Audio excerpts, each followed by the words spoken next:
જો આપણે અજવાળા દિવસ છીએ, એ કહેવામાં આવ્યું છે કે તમે અજવાળું છો, એ અજવાળું પ્રકાશિત થવું જોઈએ, પણ શું એ અજવાળું પ્રગટ થાય છે ખરું?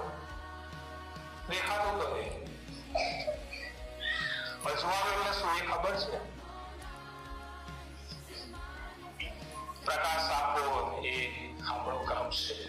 તમે જગતનું અજવાળું છો. હા, આપણું અજવાળું એ શું છે? શું છે?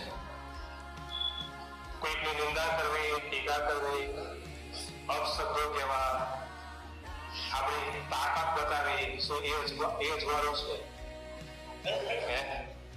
આપણું અજવાળું એ સારા કાર્યો દ્વારા પ્રકાશે છે. સારી કરણી, સારા કાર્યો એ અનંત જીવન તરફ દોરી જશે. સારી કરણી સારા કાર્યો દ્વારા, નહીં કે ખરાબ કાર્યો દ્વારા, નહીં કે ખરાબ વિચારો દ્વારા.